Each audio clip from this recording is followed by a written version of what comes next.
রাসূলুল্লাহ সাল্লাল্লাহু আলাইহি ওয়াসাল্লাম একবার খুব আফসোস করছিলেন।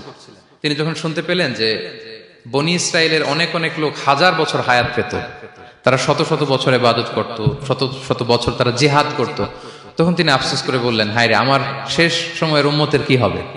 কারণ তিনি বলেছেন যে আমারু উম্মতি মা বাইনা 60 ইলা 70, আমার উম্মতের গড় বয়স হচ্ছে 60 থেকে 70। ওয়া আকাল্লুহুম মান ইয়াজুজু যালিক, খুব অল্প সংখ্যক লোকই এর চেয়ে বেশি হায়াত পাবে।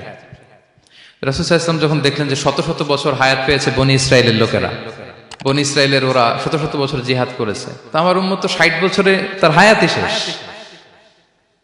60 থেকে 70-এর মধ্যে তার জীবনই শেষ, তা আমার গুনাহগার উম্মতের কি হবে? রাসূল সাল্লাল্লাহু আলাইহি ওয়াসাল্লাম খুব আফসোস করছেন। তো রাসূলুল্লাহ সাল্লাল্লাহু আলাইহি ওয়াসাল্লামের এই চিন্তা, এই উদ্বিগ্নতা দূর করার জন্য আল্লাহ তাআলা সূরাতুল কদর নাযিল করলেন এবং বললেন যে ইন্না আনসালনাহু ফি লাইলাতিল কদর ওয়া মা আদরাকা মা লাইলাতুল কদর লাইলাতুল কদরি খায়রুম মিন আলফি শাহর। লাইলাতুল কদর, এই কদরের রাতটা হচ্ছে এমন রাত যেটা খায়রুম মিন আলফি শাহর, হাজার মাসের চেয়েও সেরা। 1000 মাস লাগাতার ইবাদত করলে যে সওয়াব, কদরের রাতে ইবাদত করলে এর সমান সওয়াব হবে নাকি? সমান হবে না। আল্লাহ তাআলা বলেছেন খায়রুম মিন আলফি শাহর, না, এর চেয়েও শ্রেষ্ঠ, এর চাইতেও বেশি। হাজার মাসে, অর্থাৎ 1000 মাসে হয় 83 বছর 4 মাস।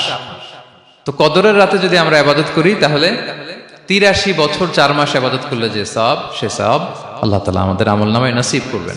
তো আমরা যেন এই কদরের রহমত বরকত থেকে যেন আমরা বঞ্চিত না হই। তো রাসূল সাল্লাল্লাহু আলাইহি ওয়াসাল্লামকে সান্ত্বনা দেওয়ার জন্য যে হে নবী, আপনি চিন্তিত হবেন না, বনি ইসরাইলের অনেক লোক হাজার বছর হায়াত পেয়েছে, শত শত বছর ইবাদত করেছে, জিহাদ করেছে, তারা হায়াত পেয়েছে বেশি কিন্তু তারা কদর পায়নি। আর আপনার উম্মতকে আমি হায়াত দিয়েছি কম কিন্তু তাদেরকে কদর দিয়েছি। সুবহানাল্লাহ বিহামদি, লাইলাতুল কদর দিয়েছি, যে কদরের রাত হাজার মাসের চেয়েও সেরা।